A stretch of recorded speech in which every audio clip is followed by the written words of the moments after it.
Welcome to our care classes. आज हम बात करेंगे लेबर प्रोसेस यानी प्रसव प्रक्रिया के बारे में।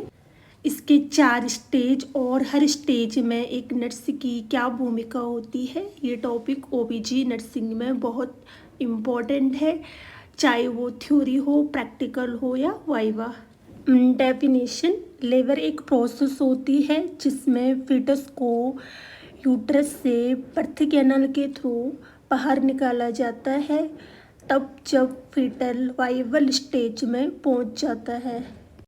अब पढ़ेंगे स्टेज ऑफ लेबर। स्टेज जो फर्स्ट है, dilation and effacement of the cervix. Stage first में क्या होता है, सर्विक्स का डायलेशन एंड इम्बेसमेंट होता है। इसमें जो टाइम ड्यूरेशन लगता है, प्राइमरी ग्रेविडा मदर में 12 to 18 आवर्स, और यदि मदर क्या है मल्टी ग्रेविडा तो 6 to 8 आवर्स लगते हैं। First stage of labour true labour pain से शुरू होती है और तब तक चलती है जब तक सर्विक्स पूरी तरह से डायलेट नहीं हो जाता, मतलब 0 to 10 सेंटीमीटर तक। फर्स्ट स्टेज ऑफ लेबर में 3 फेजेस आते हैं। First latent phase, second active phase, third transition phase.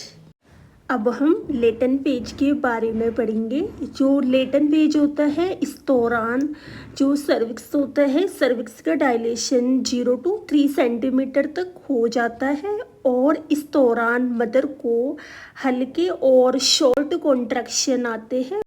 Second आएगा एक्टिव फेज। एक्टिव फेज में क्या होता है, जो सर्विक्स होता है, सर्विक्स का डायलेशन 4 to 7 सेंटीमीटर तक हो जाता है और इसमें मदर को कॉन्ट्रैक्शन तेज और रेगुलर वाले आते हैं। इसके बाद आएगा ट्रांजिशन फेज। इसमें मदर को बहुत तेज और लगातार कॉन्ट्रैक्शन आते हैं, जिसमें सर्विक्स का डायलेशन 7 to 10 सेंटीमीटर तक हो जाता है। Stage second, expulsion of foetus. इसमें बेबी का एक्सपल्जन हो जाता है और जो प्राइमरी ग्रेविडा मदर में जो टाइम लगता है 2 आवर्स और मल्टी ग्रेविडा मदर में 30 मिनट्स लगते हैं।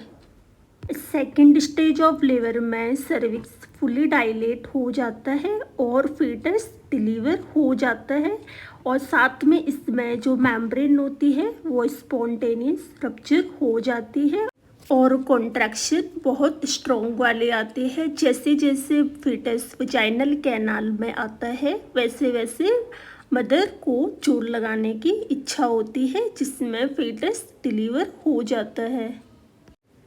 थर्ड स्टेज आएगी प्लेसेंटल सेपरेशन, जिसमें प्राइमरी एंड मल्टी दोनों में 15 मिनट्स का टाइम लगता है।